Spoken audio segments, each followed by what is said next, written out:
Seigneur, nous te disons merci. Merci pour ta présence parmi nous. Merci de nous faire du bien ce soir. Merci de nous transformer. Merci de nous édifier. Merci de nous parler. Et je prie, Seigneur, que tu tires gloire de ces instants dans tout ce qui sera dit et fait, afin que seul ton nom soit élevé parmi nous et que ton esprit trouve plus d'espace pour œuvrer, travailler dans toute la liberté au milieu de nous. C'est en ton saint nom, Jésus, que nous avons ainsi prié et nous disons Amen en t'acclamant. Est-ce qu'on peut bien acclamer pour le Seigneur? Est-ce qu'on peut bien acclamer pour le Seigneur? Acclame bien pour Jésus. Acclame bien pour Jésus. Amen. Nous allons lire la parole de Dieu. 1 Corinthiens chapitre 12, notre texte de base, je dirais, pour ces quelques mercredis. À partir du premier verset, la Bible déclare ceci. Merci à ceux qui s'élèvent. Pour ce qui concerne les dons spirituels, je ne veux pas, frères, que vous soyez dans l'ignorance. Vous savez que lorsque vous étiez païens, vous vous laissiez entraîner vers les idoles muettes, selon que vous étiez conduits. C'est pourquoi je vous déclare que nul, s'il parle par l'Esprit de Dieu, ne dit « Jésus est anathème » et que nul ne peut dire « Jésus est le Seigneur » si ce n'est par le Saint-Esprit.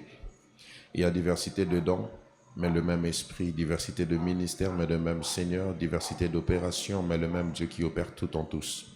Or, à chacun, la manifestation de l'Esprit est donnée pour l'utilité commune.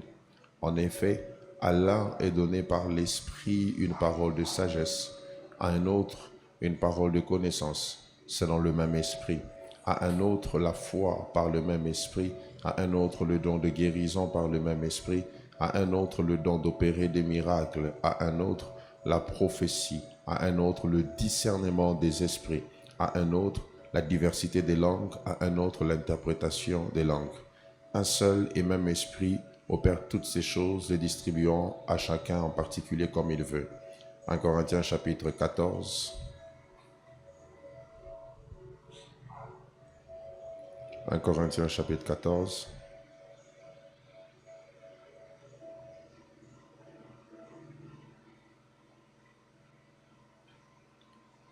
Nous allons lire à partir du verset 23. La Bible déclare ceci. Si donc, dans une assemblée de l'Église entière, tous parlent en langue et qu'ils surviennent des hommes du peuple ou des non-croyants, ne diront-ils pas que vous êtes fous? Mais si tous prophétisent et qu'ils surviennent quelques non-croyants ou un homme du peuple, il est convaincu par tous, il est jugé par tous. Les secrets de son cœur sont dévoilés, de telle sorte que, tombant sur sa face, il adorera Dieu et publiera que Dieu est réellement au milieu de vous. Que faire donc lorsque vous vous assemblez?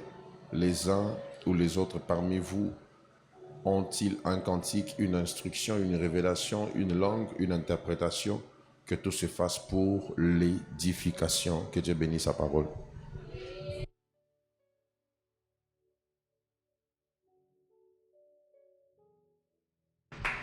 Je vous salue dans le nom de Jésus et saluez votre voisin de gauche, de droite, avec beaucoup de joie. Depuis mercredi passé, on a commencé à parler sur la maturité dans l'exercice des dons spirituels. Et ce sujet est très important parce que chaque fois que nous nous retrouvons, ou soit chaque fois que nous sommes en contact avec l'Esprit de Dieu, Dieu nous équipe et il dépose en tout un chacun de nous des dons. Et j'ai toujours cru que chaque enfant de Dieu, chaque chrétien a la capacité de manifester divers dons de l'Esprit. Amen. Tout un chacun de nous peut manifester divers dons de l'Esprit. aussi vrai que nous ne pouvons pas tous être appelés à être des ministres de Dieu, mais nous pouvons tous exercer les dons spirituels parce que ce n'est pas l'apanage des prédicateurs ou des pasteurs seulement. D'où la fois passée, j'ai commencé à vous faire voir combien il était important de se fixer certains principes sur les dons et même sur la manière de désirer, si vous voulez, le don spirituel. Et vous devez le savoir, comme je l'ai dit et j'aimerais le répéter, on ne prie pas pour que le don grandisse, mais on prie pour qu'on grandisse nous dans le don que Dieu nous a donné. Lorsque vous priez Dieu, ne priez pas en disant « Seigneur, fais grandir le don que tu as mis en moi ». Le don étant un cadeau est parfait, comme Jacques chapitre 1, le verset 18 le dit.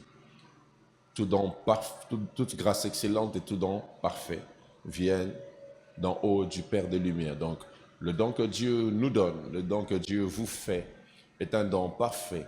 Et lorsque vous avez des imperfections dans l'exercice de ce don, c'est à vous de vous perfectionner dans le don que vous avez reçu. Et je vous ai aussi fait comprendre que les dons sont donnés à l'Église pour pouvoir signaler la présence de Dieu dans un lieu. Tel que nous sommes là au culte, Dieu est invisible. Dieu n'est pas visible à l'œil nu. Qu'est-ce qui fait savoir ou qu'est-ce qui rassure souvent, ou soit qu'est-ce qui rassure la présence de Dieu dans un lieu? C'est la manifestation des dons.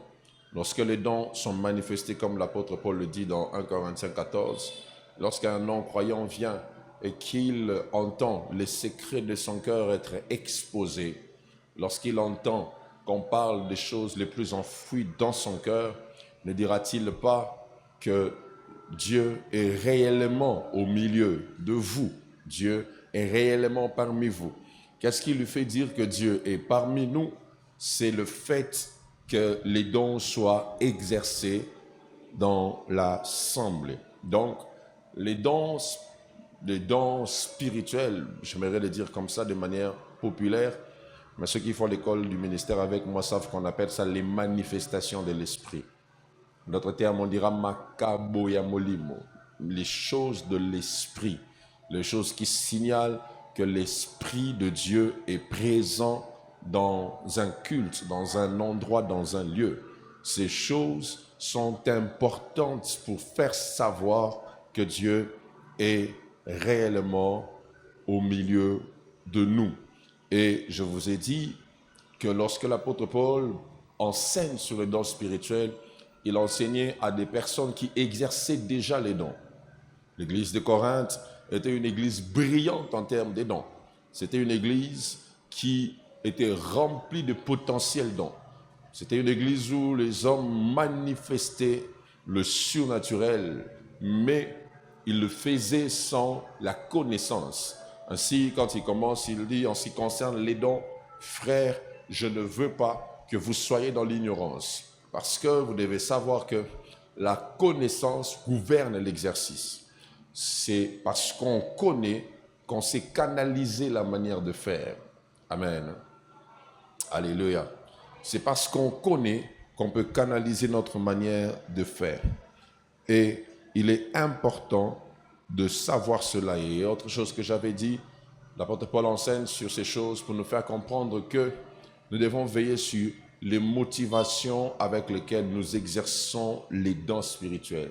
L'église de Corinthe était remplie de personnes qui prophétisaient, mais en même temps ayant de mauvaises motivations. Et l'apôtre Paul enseigne sur les dons de l'esprit afin de purifier les motivations au sein du peuple. Et le but pour lequel il faut que les dons soient exercés, c'est l'édification. Les dons sont exercés pour édifier. Pour édifier.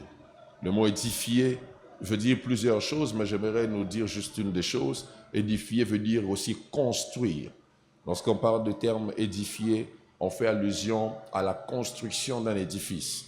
Lorsqu'on parle de l'édification, on fait allusion à à la combinaison de plusieurs briques pour pouvoir élever l'édifice.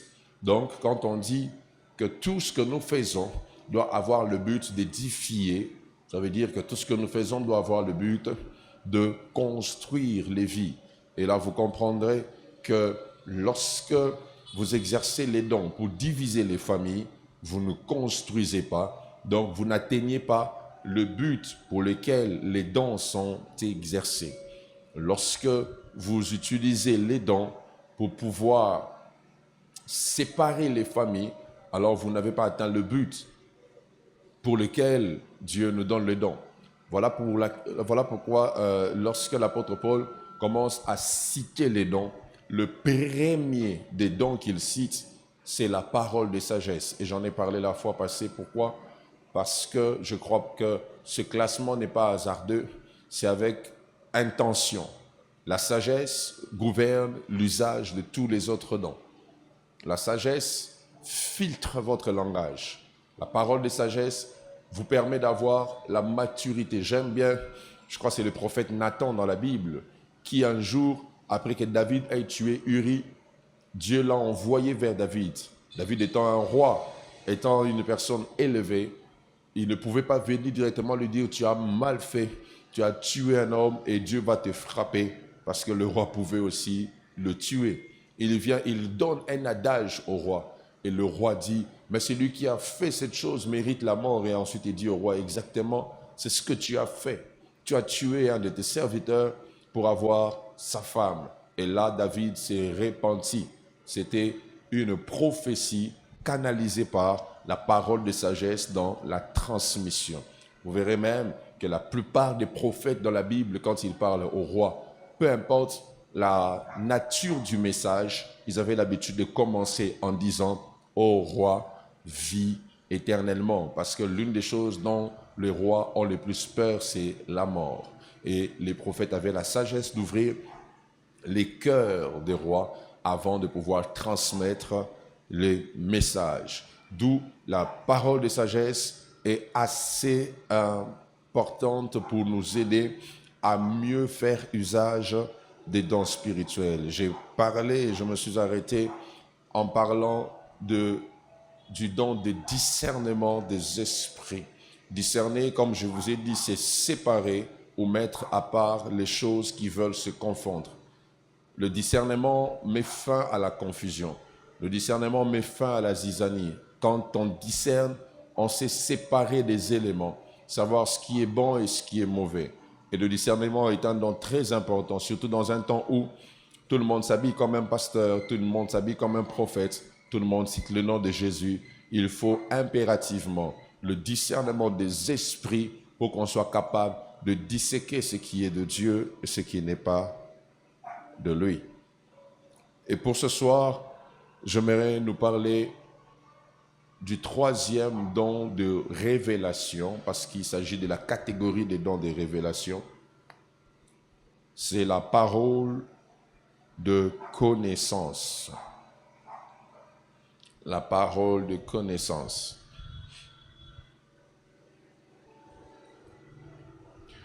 À quoi sert la parole de connaissance? Vous devez savoir j'aimerais que vous me suiviez vraiment bien.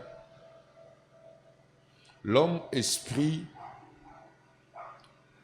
a des entités qui sont comme des portes. Suivez-moi. L'homme esprit a des entités qui sont en lui comme des portes. Et chaque fois que vous vous adressez à l'homme, vous devez ouvrir les portes qui vous donneront accès à des dimensions profondes de lui. Et la parole des connaissances est un don qui permet d'ouvrir les portes du cœur de l'homme. La parole des connaissances sert à convaincre, à juger et à exposer les secrets du cœur. Convaincre, juger, exposer les secrets du cœur. 1 Corinthiens 14, verset 24 dit « Mais si tous prophétisent, et qu'il survienne quelques non-croyants ou un homme du peuple, il est convaincu par tous. Il est jugé par tous. Les secrets de son cœur sont dévoilés de telle sorte que, tombant sur sa face, il adorera Dieu. La parole des connaissances peut emmener même un non-croyant à l'adoration. On est ensemble? Alléluia. Donc la parole de connaissance peut emmener un non-croyant à adorer. Et la Bible dit qu'il publiera que Dieu est réellement au milieu de vous. Dieu est réellement au milieu de vous. Qu'est-ce qui fait qu'un tel homme puisse dire que Dieu est réellement au milieu de vous? C'est le fait que vous lui dites des choses cachées dans son cœur. La Bible parle des secrets de son cœur, les secrets de son cœur. Je ne parle pas du temps de prophétie. Je parle de la parole de connaissance qui est une manifestation du prophétique que souvent on a l'habitude d'amoindrir à cause du simple fait qu'il ne parle pas du futur. Très souvent, on amoindrit ou on minimise la puissance de la parole de connaissance parce qu'il ne touche pas le futur. Et on pense que ce don est moins important à cause de la nature du temps qu'il touche. Parce qu'il touche nécessairement le passé, mais aussi le présent. La parole de connaissance touche le passé et le présent. Et à cause de cela, il y a des personnes, suivez-moi ici, vous n'avez jamais vu une bouteille d'eau. Franchement. La parole de connaissance touche le passé et le présent. Et aujourd'hui, des fois, dans la manière d'enseigner, plusieurs personnes, malheureusement, veulent faire croire que si quelqu'un te parle de ton passé et de ton présent, il n'a pas résolu le problème. Or, quand quelqu'un te parle de ton passé et de ton présent, il peut convaincre ton cœur, tel que dit la Bible. Il peut révéler les secrets de ton cœur. Il touche un compartiment de ton cœur. Si quelqu'un te donne des paroles de connaissance comme ça, il peut te conduire à adorer Dieu et à dire que réellement Dieu est au milieu de vous. Je parle à quelqu'un. Donc, le fait que quelqu'un te parle de ton passé, de ton présent, peut t'emmener à la conclusion que Dieu est réellement là. Comment Dieu peut parler avec autant de détails des choses que j'ai eu à faire dans ma journée, par exemple?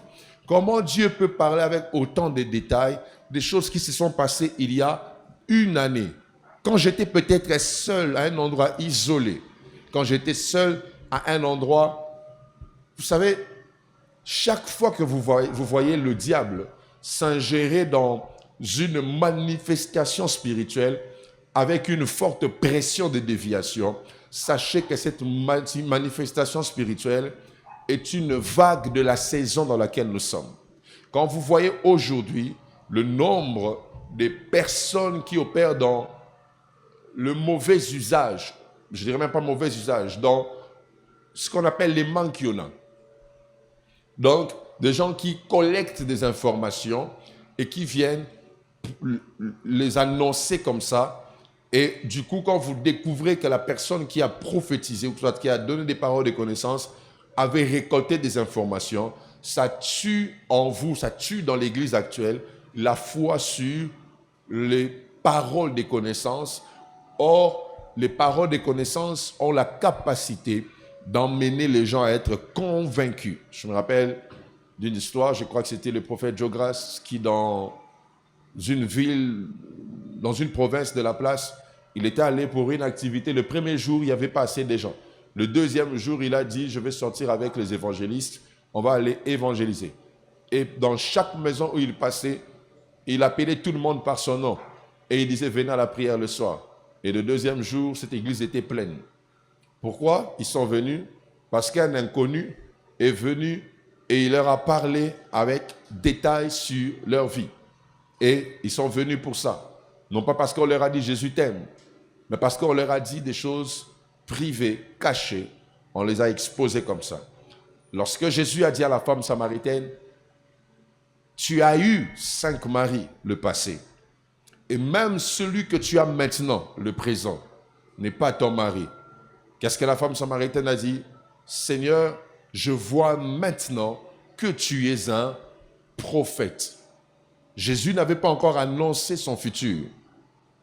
Mais rien que parce que son passé et son présent étaient exposés, elle a dit, tu es un prophète.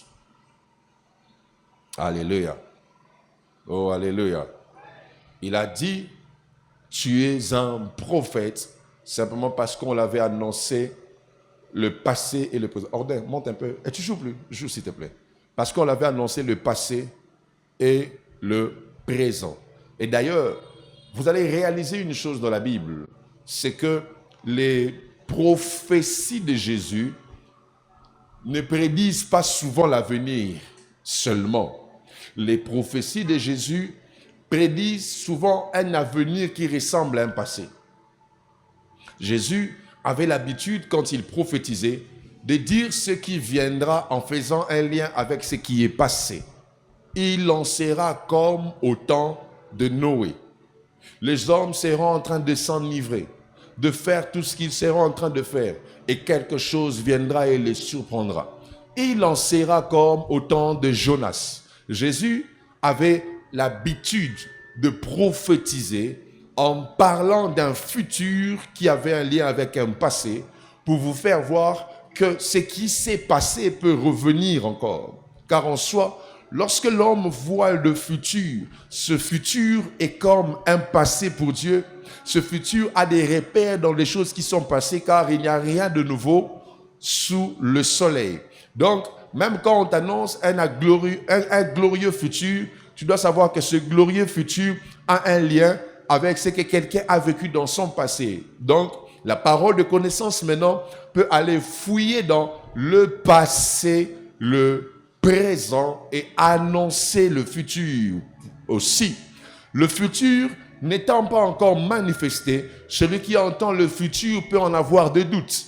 Mais lorsque la parole de connaissance est annoncée, ça ouvre le cœur pour que le futur qui est annoncé puisse trouver toute sa place. Voilà pourquoi Samuel pouvait dire à Saül, tu as perdu les ânesses de ton père Kis, et en ce moment, dans le présent, ton père ne pense même plus aux ânesses, il y pense à toi.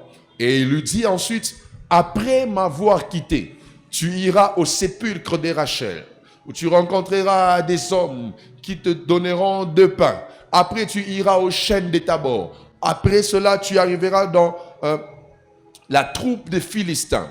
Et après, tu seras à Gibée, Elohim. Avant que Samuel parle du futur de Saül, il a commencé par son passé.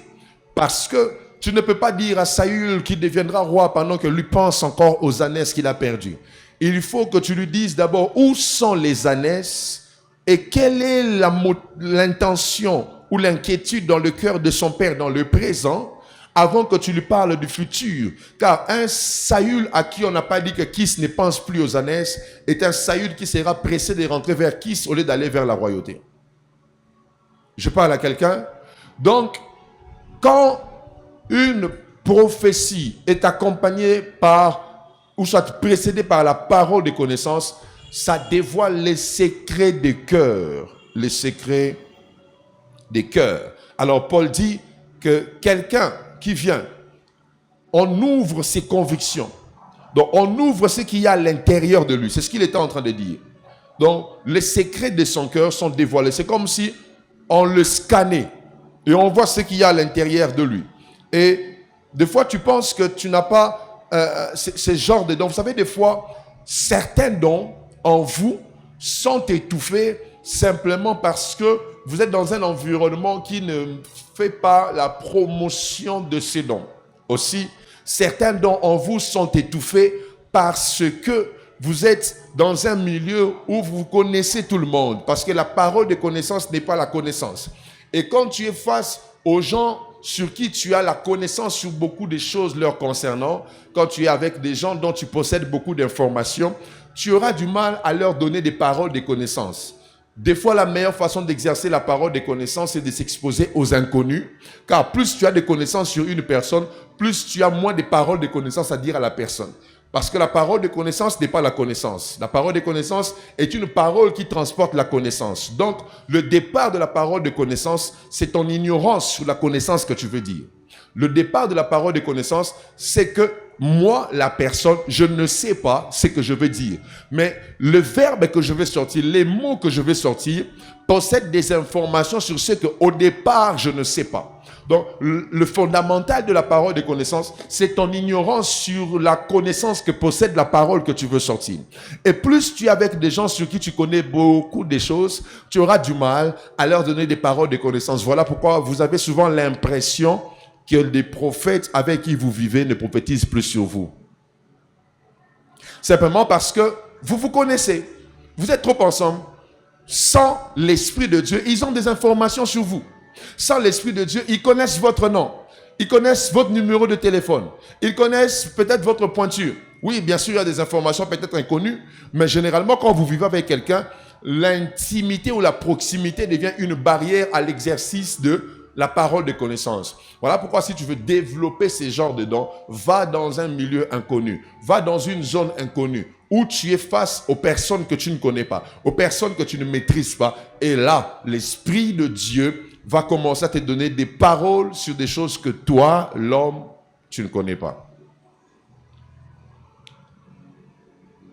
Et je prie vraiment que Dieu intensifie la manifestation de ce don à l'Église. Parce que Paul dit, quand les païens viendront et qu'ils entendront les secrets de leur cœur être dévoilés, de telle sorte qu'ils vont tomber sur leur face. Donc vous savez, il y a des gens qui peuvent se prosterner et adorer parce qu'on leur a parlé de leur passé, parce qu'on leur a parlé des choses qu'ils vivent dans le présent. Et il dit, ils vont publier que Dieu est réellement au milieu de vous. Qu'est-ce qui leur pousse à dire que Dieu est réellement au milieu de nous? Qu'est-ce qui leur pousse, frère, il faut toujours être devant la caméra. Qu'est-ce qui leur pousse à dire que Dieu est réellement dans cette église-là? C'est simplement le fait qu'on leur ait dit des choses inconnues à tout le monde, mais connues par Dieu. Alléluia. Alléluia. Et apprends à développer ces dons comme ça. Va dans des avenues, va dans des rues. Commence à prophétiser. Je n'oublie jamais un jour, j'étais à Kin Marché et j'étais avec un frère qui est allé se soulager. Je m'étais assis là, j'attendais qu'il revienne. Et il y avait l'un des agents de sécurité là. Et j'ai senti dans mon cœur que je devais lui parler. Et j'ai commencé à lui parler. Je lui ai demandé, tu connais telle personne? Il m'a dit, c'est mon nom. Et je lui ai dit, pourquoi je vois un enfant de 2 ans? Il m'a dit, je vis une fille de 2 ans. Je lui ai dit, tu as eu cet enfant sans pouvoir honorer sa mère. Tu ne t'es pas marié, donc tu l'as engrossé. Et le monsieur avait des larmes aux yeux. On a commencé à parler. Il m'a dit, c'est à cause de ça que même j'ai pris ce travail parce que je devais impérativement prendre en charge l'enfant. Et je l'ai fait recevoir Jésus là, au supermarché, à l'extérieur. Pourquoi? Parce qu'une vérité profonde touchant sa personne a conduit son cœur à se dire que réellement, Dieu me connaît. Dieu me connaît. J'oublie jamais un moment, j'ai passé des moments difficiles au point où je commençais à douter que Dieu me connaissait. Et je n'oublie jamais, on avait une nuit de prière. Et il y avait un prophète qui était venu travailler ce jour-là. J'étais là et c'était à Bandal, mais je n'avais que des transports aller pour aller même à la nuit de prière. Donc je m'étais préparé à rentrer à pied. Vous imaginez le genre de désespoir que tu peux avoir dans ce genre de moments. Et j'étais là. Et je suis arrivé, il n'y avait pas aussi des pianistes. J'ai commencé à jouer au piano. Je jouais malgré moi. Mon cœur n'était pas sur place. Je n'avais même pas envie de prier. Je n'avais même pas envie de sentir la présence de Dieu. Et quand ce prophète est monté, il a commencé à parler de moi. Il m'a dit ce que j'avais fait une semaine avant ce jour-là. Et il m'a parlé de mon présent. Il m'a parlé des choses futures. Il m'a donné des détails que je ne pouvais jamais imaginer entendre chez quelqu'un. Et quand il m'a parlé comme ça, Personne ne m'avait offert l'argent à la fin de ce culte-là. Mais mon cœur était à nouveau rassuré que Dieu me connaissait. Savez-vous qu'il y a des personnes qui ont simplement envie de se rendre compte que Dieu les connaît? Ils n'ont pas envie de plus.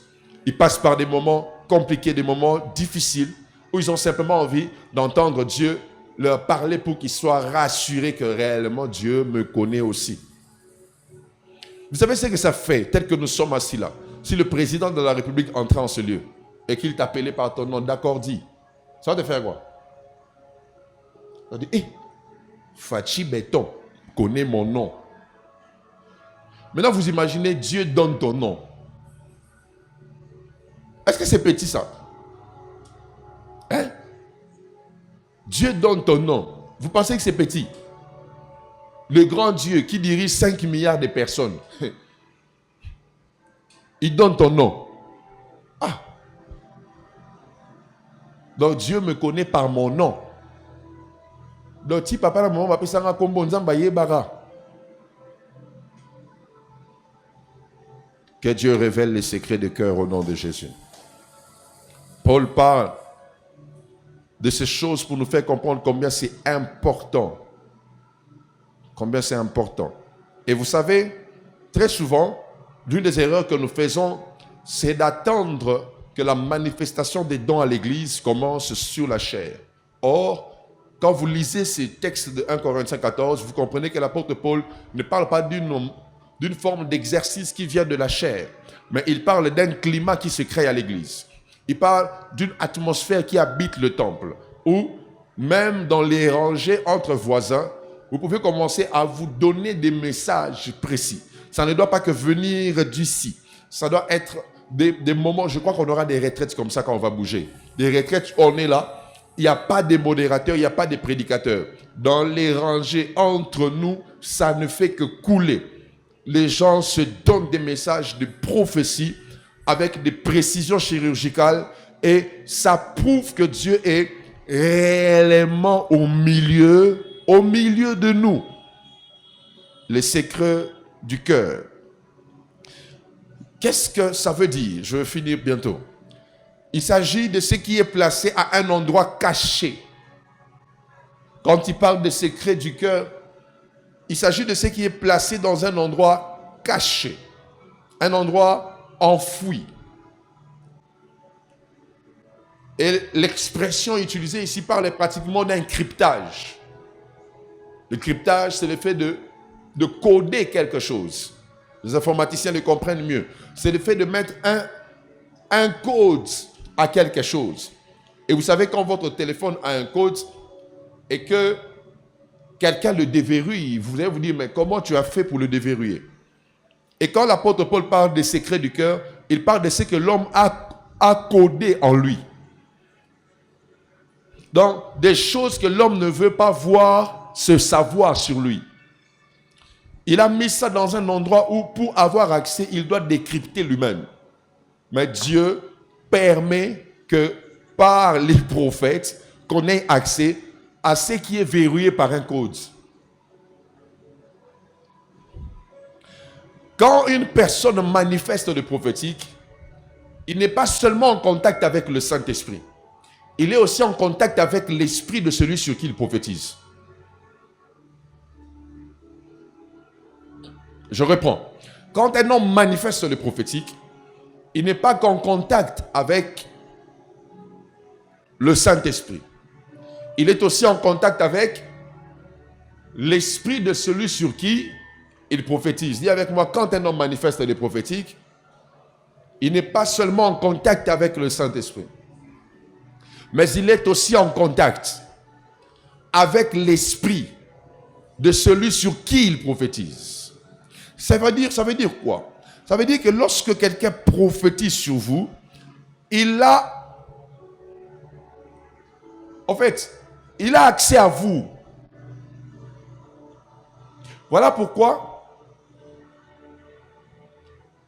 vous avez la possibilité de donner certains accès tout comme de les refuser.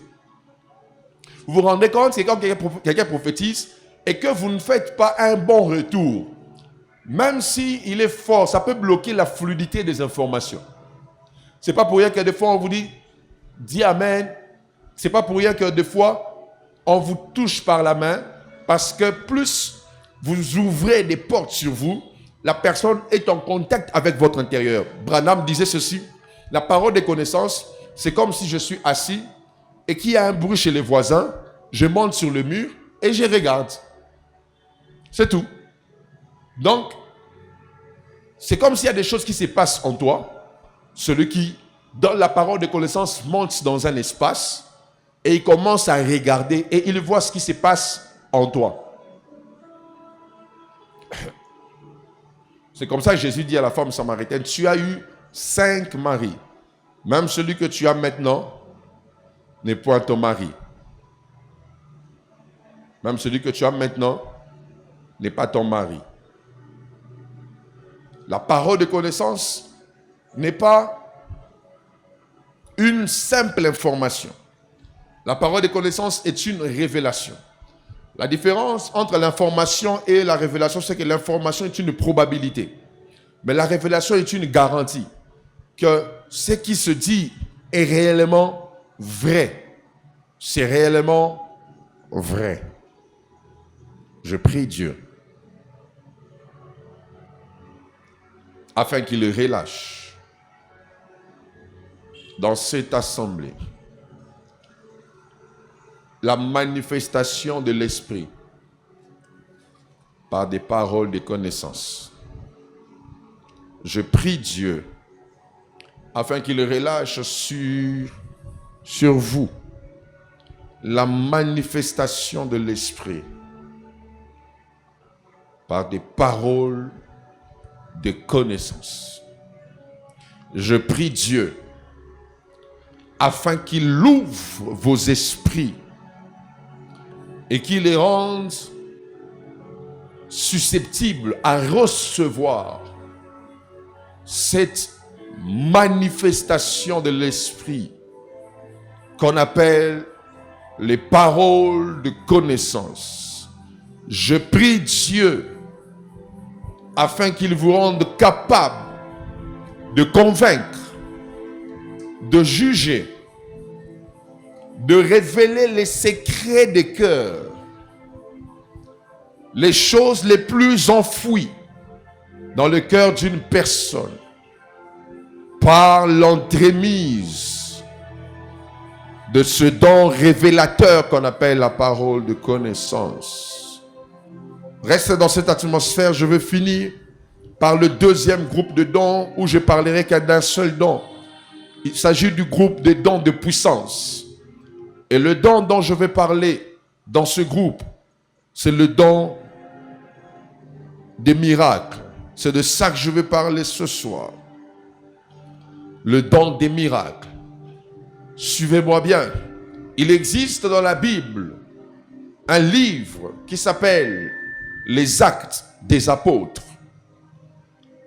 Ce livre est écrit par Luc, qui a écrit l'évangile de Luc. Luc est celui qui présente Jésus comme étant un homme. Et quand il commence les Actes des Apôtres, il dit: Théophile, j'ai commencé à écrire dès mon premier livre, qui est l'évangile de Luc. Monte un peu s'il te plaît. De ce que Jésus a commencé à faire et enseigner. Jésus faisait et il enseignait. En d'autres termes, je peux dire que dans le premier livre de Luc, qui est l'évangile de Luc, il a écrit ce que Jésus faisait et enseignait. Dans son deuxième livre, qui est les Actes des Apôtres, il écrit maintenant ce que les apôtres faisaient et enseignaient. Voilà pourquoi on ne parle pas des actes de Jésus dans les Actes des Apôtres. On parle des Actes des Apôtres parce que ceux qui ont vu Jésus faire sont devenus capables de faire. Et Jésus leur a dit dans le verset 8 de Acte 1, vous recevrez une puissance, une énergie, une force. Le Saint-Esprit surviendra sur vous et vous serez mes témoins. Le don des miracles, ou soit le don d'opérer des miracles, doit être compris comme la capacité de manifester des choses inattendues, des choses surprenantes qui suscitent l'admiration, des choses imprévisibles, non attendues, des choses non inscrites dans l'ordre du jour, des choses qui n'étaient pas prévues de se faire, mais qui doivent se faire. C'est ce que fait le don des miracles. Le miracle n'est pas une reproduction, c'est toujours une production. Même quand c'est le même type de maladie que Dieu veut guérir, il le fait de manière différente. Parce que le miracle n'est pas ce que Dieu fait. Le miracle, c'est comment Dieu fait ce qu'il fait. Voilà pourquoi il ne guérit pas l'aveugle de Jean 9 comme il a guéri Bartimée. Bien que tous soient aveugles, mais chaque fois qu'il veut faire un miracle, il change de méthode. Parce que le miracle n'est pas dans l'action. Le miracle est dans la méthode qui produit l'action. Le don d'opérer des miracles est l'un des dons qui résout des problèmes et qui brise les lois de la nature. Lorsque vous voulez vivre le don des miracles, vous devez vous attendre à l'inattendu. Lorsque vous voulez vivre les miracles, vous devez savoir que Dieu peut faire au-delà de ce que l'imagination humaine peut penser. Lorsque vous attendez le don des miracles, sachez que les lois de la nature sont suspendues. Sachez qu'il y a des choses qui étonnent. Sachez que le don des miracles se cache derrière des signes puissants. Le don des miracles révèle que Dieu est omnipotent. Dieu a toute puissance en lui. Chaque fois qu'un miracle se passe, mes frères et sœurs, les hommes qui n'avaient que d'opinion deviennent des hommes de conviction. Le don des miracles vous donne de l'audace et manifeste une autre dimension de votre foi. Hier, j'étais en train de prêcher sur un culte en ligne et le Seigneur a commencé à se manifester. Les gens étaient impactés. La majeure partie des gens qui étaient dans ce culte ne vivent pas au pays ici, ce sont des gens de l'étranger. Et Dieu m'a dit quelque chose, il m'a dit qu'il y avait quelqu'un dans ce culte-là sur qui Dieu voulait certifier la vocation. Et Dieu m'a dit comme signe, pendant que je parlais, la pluie allait tomber là où se trouvait la personne. Et après 30 secondes, une sœur a commencé à crier, à pleurer. Un vent était descendu là où elle était. Et la pluie a commencé à tomber là où elle se trouvait. Et dès que ce signe s'est produit, pratiquement tout le monde dans ce culte a commencé à être touché et affecté. Au point où je ne sais pas comment ils avaient fini. Je ne sais pas comment ça avait continué. Parce que le miracle qui s'était fait avait libéré quelque chose d'inattendu. Quelqu'un qui vit dans un autre pays, dans une autre région, où il n'y avait pas même signe de pluie, mais puisque ça a été annoncé, le surnaturel a pris en charge et ce miracle s'est manifesté. J'ai une bonne nouvelle pour vous. Certains problèmes que vous rencontrez nécessitent simplement que vous manifestiez en vous l'audace qu'il y a dans le miracle. Comme Élie le Tishbite, qui pouvait se lever et dire, sinon à ma parole, il n'y aura ni pluie ni rosée en Israël. Et les lois de la nature ont été suspendues pendant 3 ans et demi. Parce qu'un homme a parlé et il a dit qu'à partir de ce jour, il n'y aura plus de pluie, il n'y aura plus de rosée si je ne parle pas. J'aimerais que vous sachiez que vous avez en vous par le Saint-Esprit la capacité de parler de cette manière et de suspendre le système de la nature. Vous avez la capacité de parler même à l'argent et de dire à l'argent, je veux te voir dans mon compte. Je veux te voir entrer dans mon compte. Je n'oublie jamais un jour, j'étais avec le pasteur Lévi chez lui à la maison, on parlait, il me disait, Jonathan, Dieu est grand. Dieu est trop grand. Au point où quand Dieu nous parle, il peut nous parler par des tonnerres. Quand Dieu nous parle, il peut nous parler par des éclairs. Il faisait très chaud, il y avait un soleil terrible, un soleil au zénith. Et directement, le climat a changé. Il y avait des tonnerres comme pas possible. Et la pluie a commencé à descendre. On s'est retrouvés par terre. On était en train de crier comme des enfants. Et après plus d'1 heure, quand cette manifestation est finie, j'étais parti avec l'intention de faire 30 minutes chez lui. Mais on a passé plus de 4 heures. Et la chose bizarre, quand on a fini, on est sorti de la parcelle. Il n'y avait pas eu de la pluie partout. La pluie est tombée là où 2 hommes étaient en train de désirer le surnaturel. Et l'atmosphère s'était dégagée d'une manière inexplicable. Et Dieu avait signalé qu'il était réellement au milieu de nous. J'aimerais te dire qu'il est possible que tu vives une vie conduite par les miracles. Dieu peut te faire vivre tous les jours. Je dis tous les jours. Tu peux commencer à vivre des miracles. Tous les jours, de manière miraculeuse, tu peux guérir des malades. Tous les jours, de manière miraculeuse, tu peux te retrouver avec de l'argent. Tous les jours, je dis tous les jours, tu peux continuer et commencer à vivre des miracles de manière spectaculaire. Plaise à Dieu ce soir de relâcher ce don de puissance qui s'appelle le don d'opérer des miracles, des signes inattendus, des signes inimaginables, des choses que l'œil n'a point vues, des choses que l'oreille n'a point entendues, des choses qui ne sont jamais montées dans le cœur de l'homme. Augmentez-moi le volume là. Des choses que seul Dieu a prévues pour ceux qui l'aiment. Et je prie maintenant au nom de Jésus que le Dieu de la Bible relâche sur vous la capacité d'opérer des miracles. Ce n'est pas que pour nous qui prêchons, c'est aussi pour vous. Je dis, ce don est disponible pour vous. Ce don n'est pas que pour les pasteurs. Ce don est aussi pour vous. Vous avez la capacité de dompter les esprits par l'énergie que produit le miracle. Un don de puissance. Vos mains sont des mains surnaturelles. Et j'aimerais le dire à un esprit ce soir, appelé à opérer dans les miracles. L'une des choses que Dieu m'a dites, le jour où il m'a dit que j'opérerai dans des miracles, il m'a dit, Jonathan, fais attention à ce que tes mains touchent, et surtout ta main droite, parce que je place une énergie sur cette main-là. J'aimerais te dire, tu dois purifier tes mains. Faire attention à ce que tes mains touchent, parce que la puissance habite des corps. Les miracles habitent des corps. Et quand tu ne fais pas attention à ce que tes mains touchent, alors là tu peux toucher n'importe quoi et perdre la puissance. J'aimerais te dire, par un contact physique avec quelqu'un qui a un mauvais esprit, il peut tirer en toi l'énergie de la puissance de Dieu. Veille à ce que tu touches. Il y a des jours où tu te réveilleras, où tu ne sentiras pas que tu dois serrer à quelqu'un la main. Ne serre pas aux gens la main, parce que le don de miracle est un don qui opère avec des exigences particulières. Je prie au nom de Jésus. Oh yes. Je prie au nom de Jésus que le Dieu de la Bible vous affecte par le Saint-Esprit du don d'opérer des miracles, du don d'opérer des miracles, du don d'opérer des miracles. Je dis du don d'opérer des miracles. Deviens un homme de miracles. Deviens une femme de miracles. Deviens un homme de miracles. Deviens une femme de miracles. Deviens un homme de miracles. Deviens une femme de miracle. Je dis, deviens un homme de miracle. Deviens une femme de miracle.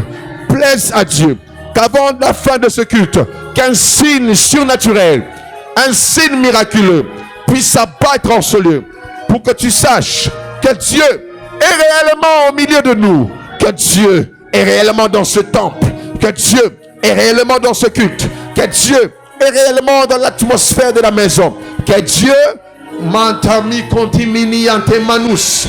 Les miracles sont encore disponibles. Le faux ne tue pas les vrais. Le faux montre que le vrai existe. Parce que un contrefacteur intelligent ne peut pas faire un faux billet qui n'existe pas en vrai. Tout contrefacteur intelligent ne peut faire en faux que ce qui existe en vrai. Voilà pourquoi il n'y a pas de faux billets de 6 $. Parce que le vrai 6 $ n'existe pas. Mais il y a des faux billets de 100 $ parce que le vrai 100 $ existe. Chaque fois que vous voyez des faux miracles, cherchez les vrais miracles. Chaque fois que vous voyez des faux signes, cherchez les vrais signes. Chaque fois que tu vois le faux surnaturel, cherche le vrai surnaturel. Et le surnaturel existe. Le surnaturel existe. Je dis le surnaturel existe. Je dis le surnaturel existe. Je dis le surnaturel existe. Plus tu vois le faux, crois au vrai. Plus tu vois le faux, crois au vrai. Plus tu verras le faux, crois au vrai. Je crois au Dieu qui peut prendre l'os qui est mal formé dans ton corps et le redresser pendant que je parle. Je crois au Dieu qui peut mettre sa main sur ton ventre et faire disparaître ce cancer, ce myome. Je crois au Dieu qui peut te redonner des trompes dans un culte comme celui-ci.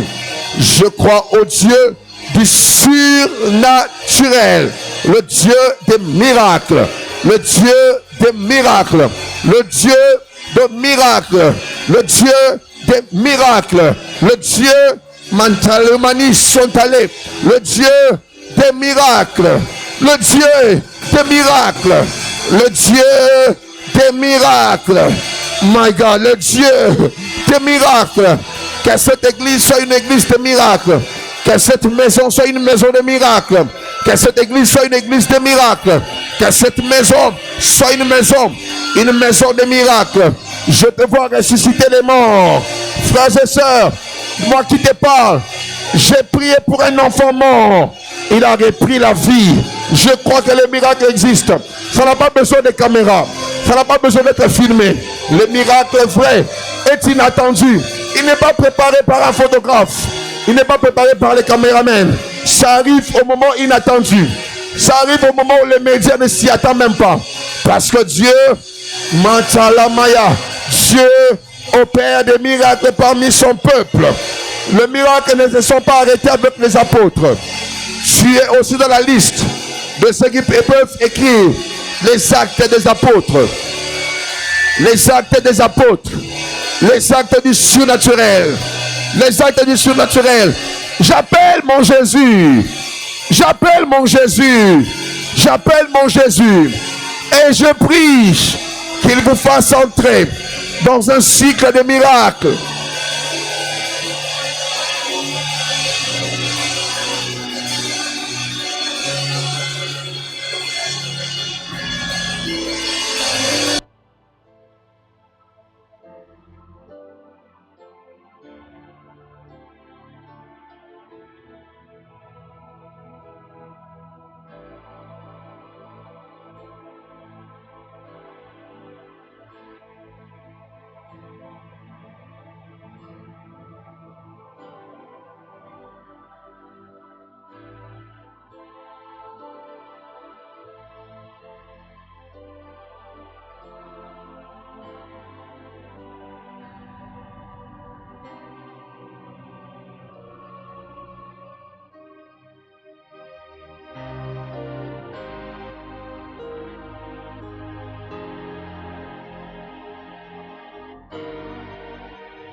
Katime kupa la kaliantimita yade.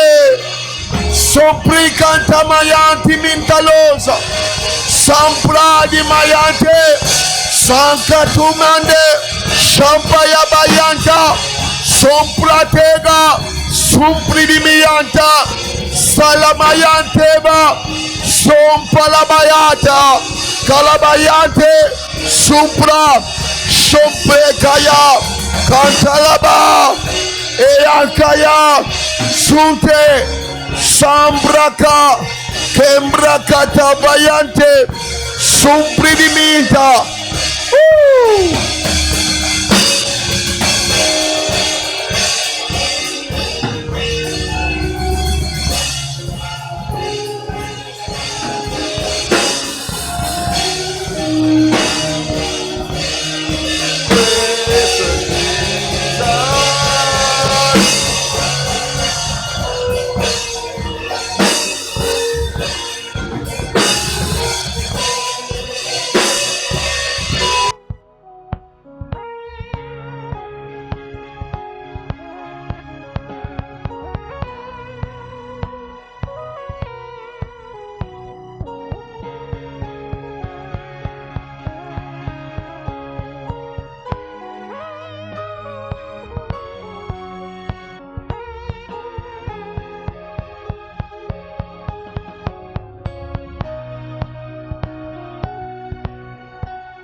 Ce feu ne me suffit pas. Cette soif ne me suffit pas. Je t'en prie, intensifie, intensifie. Ce feu ne me suffit pas. Cette soif ne me suffit pas. Je t'en prie, intensifie, intensifie. Ce feu ne me suffit pas. Cette soif ne me suffit pas. Oh, intensifie, intensifie. Ce feu ne me suffit pas. Cette soif ne me suffit pas. Fais tomber la pluie d'en haut. Fais tomber la pluie du ciel. Fais tomber la pluie d'en haut. Fais tomber la pluie du ciel. Ouvre les écluses, Seigneur. Fais tomber la pluie du ciel. Fais tomber la pluie d'en haut. Fais tomber la pluie du ciel. Si tu t'attends à vivre un miracle cette semaine, lève simplement ta main, je vais déclarer sur toi. Je ne sais pas dans quel domaine.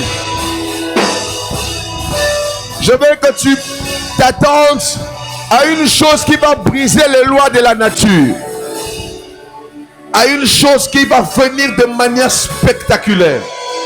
De manière inattendue. De manière surprenante. Je prie au nom de Jésus qu'une pluie de miracles descende sur vous. Je prie au nom de Jésus que les anges de miracles s'activent de manière spectaculaire, de manière inattendue, et qu'ils s'accrochent et s'attachent à vos vies. Je prie maintenant au nom de Jésus que le surnaturel s'active dans vos vies. Cette soirée surnaturelle, à partir de cette soirée, de manière instantanée, un miracle entre dans vos vies, un miracle entre dans vos familles, un miracle entre dans ton travail, un miracle entre dans tes finances. Je vois un changement de poste inattendu. Je vois une promotion inattendue. Je vois un contrat inattendu. J'appelle le Dieu des miracles, le Dieu des miracles, le Dieu des miracles, le Dieu des miracles à vous visiter de manière spectaculaire. Que les anges de Dieu qui opèrent dans ma vie, que les anges de Dieu qui opèrent avec mes pères, que les anges de Dieu qui marchent avec mon ministère, que les anges de Dieu attachés à cette maison vous affectent par des miracles. Et même vous qui n'êtes pas dans ce temple, mais qui entendez ma voix, que cette onction vous affecte. Que cette onction vous affecte. Je télécharge l'onction des miracles. Je télécharge l'onction des miracles. Je télécharge l'onction des miracles. Je télécharge l'onction des miracles. By power, by Holy Spirit, par la puissance, par le Saint-Esprit, je prie que l'onction d'opérer et de vivre des miracles puisse entrer dans vos vies. Dans le nom de Jésus. Dans le nom de Jésus. Recevez-la. Recevez-la. Et à tout Mikaya, soupli diminianta, équipe angélique établie, le continence de la finesse, confrérie de la sagesse, Kouteil de Manouzaï, Sompalabaya, Choupiriante, Soumirianta, Kampuatime, Soutela. Le Dieu qui entend ma voix, chaque fois que je lui demande une chose, qu'il entende vos voix, qu'il entende vos voix, qu'il entende vos voix. Entrez dans cette dimension. Que tous ceux qui ont ouvert leur cœur puissent accéder à cette dimension. À cette dimension. D'opérer dans les miracles. D'opérer dans les miracles. Et je relâche maintenant cette onction sur vous. Recevez-la au nom de Jésus. Opérez dans les miracles. Opérez dans le surnaturel. Opérez dans les miracles. Opérez dans le surnaturel. Le jour où Dieu me l'a donné, il m'a dit veille à ta main droite. Tout celui qui veut cette onction, viens toucher ma main droite. Dieu te connecte à cela. L'onction d'opérer dans les miracles. L'onction d'opérer dans les miracles. L'onction d'opérer dans les miracles. L'onction d'opérer dans les miracles. L'onction d'opérer dans les miracles. L'onction d'opérer dans les miracles. Reçois-la. Reçois-la. L'onction d'opérer dans les miracles. L'onction d'opérer dans les miracles. L'onction d'opérer dans les miracles. In the name of Jesus. Koline antabayante. Sumpidi mindalaba. Brotalis sontale. Et cantuminias. L'onction d'opérer dans les miracles. L'onction d'opérer dans les miracles. L'onction d'opérer dans les miracles. L'onction d'opérer dans les miracles. Des miracles spectaculaires. Des miracles inattendus.